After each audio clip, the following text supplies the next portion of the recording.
യേശുവിൽ സ്നേഹമുള്ള വചനയാത്ര ശ്രോതാക്കളെ, തപസ് കാലത്തിൻ്റെ പകുതി വഴികൾ നമ്മൾ പിന്നിട്ടിരിക്കുകയാണ്. കൂടുതൽ തീഷ്ണതയോടെ ഉപവാസത്തിലും പ്രാർത്ഥനയിലും ധർമ്മദാനത്തിലും വളർന്ന് യഥാർത്ഥ ക്രൈസ്തവ വിശ്വാസത്തോടെ യേശുവിൻ്റെ പെസഹ രഹസ്യങ്ങൾ നമുക്ക് ആഘോഷിക്കാം. ഇന്നത്തെ വചനഭാഗം നമ്മെ ഓർമ്മപ്പെടുത്തുന്നത് വിശ്വാസത്തോടെയുള്ള പ്രാർത്ഥന അത്ഭുതങ്ങളും രോഗശാന്തിയും ജീവിത നവീകരണവും നൽകും എന്ന ഉറച്ച ബോധ്യമാണ്. ഇന്നത്തെ ഒന്നാമത്തെ വായനയിൽ യെശയ്യാ പ്രവാചകൻ ഒരു പുതിയ ആകാശവും പുതിയ ഭൂമിയും സൃഷ്ടിക്കുന്നതിനെക്കുറിച്ചാണ് സൂചിപ്പിക്കുന്നത്. നിങ്ങളുടെ പൂർവ്വകാര്യങ്ങളെ അനുസ്മരിക്കുകയോ അവ മനസ്സിൽ വയ്ക്കുകയോ ചെയ്യാതെ ഒരു പുതിയ ആകാശത്തിനും പുതിയ ഭൂമിക്കും സൃഷ്ടി നൽകുന്ന യഹോവയുടെ കരുണയാണ് നാം ഇവിടെ കാണുന്നത്. തൻ്റെ ജനം വിശ്വസ്തതയിൽ നിലനിൽക്കാതിരുന്നിട്ടും അതിനെ ശിക്ഷിക്കുന്നതിന് പകരം അവിടുന്ന് അവരെ രക്ഷിക്കുകയാണ്. സന്തോഷവും ആനന്ദവും കൊണ്ട് നിറയുന്ന ഒരു പുതിയ സംവിധാനത്തിലേക്കാണ് അവിടുന്ന് അവർക്ക് രൂപം നൽകുന്നത്. അവരുടെ അകൃത്യങ്ങളെക്കുറിച്ച് ഓർമ്മിക്കാതെ അതിനവരെ ശിക്ഷിക്കുന്നതിന് പകരം അവിടുന്ന് അവരെ പുതിയ ഒരു സൃഷ്ടിയാക്കി മാറ്റുകയാണ്. ഇന്നത്തെ സുവിശേഷ ഭാഗത്ത് രാജസേവകൻ്റെ രോഗബാധിതനായ മകനെ സുഖപ്പെടുത്തിക്കൊണ്ട് താൻ ഈ ലോകത്തിലേക്ക് വന്ന രക്ഷകനാണ് എന്ന് യേശു തെളിയിക്കുകയാണ്. അപ്പോഴും അടയാളങ്ങളും അത്ഭുതങ്ങളിലും മാത്രം വിശ്വാസം വെക്കുന്ന ജനത്തെ വിമർശിക്കുവാനും യേശു പരിശ്രമിക്കുന്നുണ്ട്.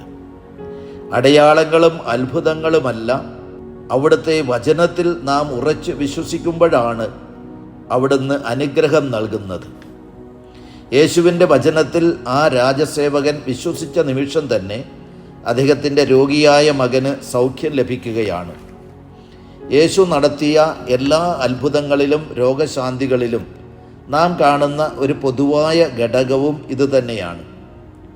എനിക്കിത് ചെയ്യുവാൻ കഴിയും എന്ന് നീ വിശ്വസിക്കുന്നുവോ എന്ന ചോദ്യത്തിന് ഞാൻ വിശ്വസിക്കുന്നു എന്ന് ഏറ്റുപറയുന്നവരിലേക്കാണ് യേശുവിൻ്റെ കൃപ ചലിക്കുന്നതായി നാം കാണുന്നത്.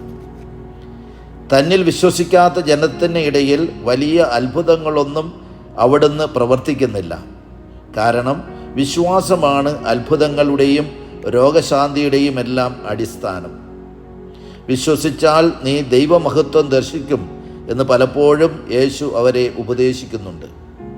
അതുകൊണ്ടാണ് വിശുദ്ധ പൗലോസ് അപ്പോസ്തലൻ പറയുന്നത്, യഹൂദർ അടയാളങ്ങൾ ആവശ്യപ്പെടുന്നു, വിജാതിയർ വിജ്ഞാനം അന്വേഷിക്കുന്നു. എന്നാൽ ഞങ്ങളാകട്ടെ യഹൂദർക്ക് ഇടർച്ചയും വിജാതിയർക്ക് ഭോഷത്വവുമായ ക്രൂശിതനായ ക്രിസ്തുവിനെയാണ് പ്രഘോഷിക്കുന്നതെന്ന്. കാരണം ക്രൂശിതനിലുള്ള വിശ്വാസമാണ് നിത്യജീവൻ്റെ അടിസ്ഥാനം. ഇന്നത്തെ സുവിശേഷത്തിൽ നാം കാണുന്ന രണ്ടാമത്തെ പ്രത്യേകത വിശ്വാസം പ്രവൃത്തിയിലേക്കും ജീവിത വിശുദ്ധിയിലേക്കും നയിക്കുന്നു എന്നതാണ്. യേശുവിൽ വിശ്വസിച്ച് വീട്ടിലേക്ക് തിരിച്ചുപോയ ആ രാജസേവകനിൽ വലിയ മാറ്റം വരുന്നത് നാം കാണുന്നു. അവനും അവൻ്റെ കുടുംബവും വിശ്വസിച്ച് സ്നാനം സ്വീകരിച്ച് ക്രിസ്തു ശിഷ്യരായി മാറുകയാണ്. ഹൃദയത്തിൽ യഥാർത്ഥ വിശ്വാസമുണ്ടെങ്കിൽ ദൈവാനുഗ്രഹം പ്രാപിക്കുകയും നമ്മളിൽ മാനസാന്തരത്തിൻ്റെ ഫലങ്ങൾ ഉണ്ടാവുകയും ചെയ്യും. യേശുവിൻ്റെ സ്നേഹവും കരുണയും അനുഭവിച്ചറിഞ്ഞ ആ കുടുംബം മുഴുവൻ രക്ഷ പ്രാപിക്കുകയാണ്. ഇവിടെ വിശ്വാസം രക്ഷയുടെ അടയാളമായി തീരുന്നു. അവസാനമായി മാതാപിതാക്കളുടെ വിശ്വാസം മക്കളുടെ വിശുദ്ധീകരണത്തിനും കുടുംബത്തിൻ്റെ രക്ഷയ്ക്കും കാരണമായി തീരുന്നു എന്നുകൂടി നാം ഈ സുവിശേഷ ഭാഗത്തിലൂടെ മനസ്സിലാക്കുന്നു.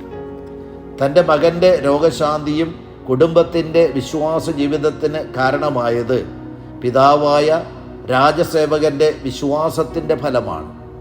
മാതാപിതാക്കളുടെ വിശ്വാസ ജീവിതവും മാതൃകയുമാണ് മക്കളുടെ വിശുദ്ധീകരണത്തിനും കുടുംബത്തിൻ്റെ രക്ഷയ്ക്കും കാരണമായി തീരുന്നത്. സക്കേവൂസിൻ്റെ കഥയും ഇതുതന്നെയാണ് നമ്മെ പഠിപ്പിക്കുന്നത്. ഇന്ന് ഇവ വളരെ പ്രസക്തമായ കാര്യങ്ങളാണ്. മാതാപിതാക്കളുടെ വിശ്വാസരാഹിത്യവും ദുർമാതൃകയുമാണ് കുട്ടികളുടെ നാശത്തിനും കുടുംബത്തിൻ്റെ ശിഥിലീകരണത്തിനും കാരണമാകുന്നത്.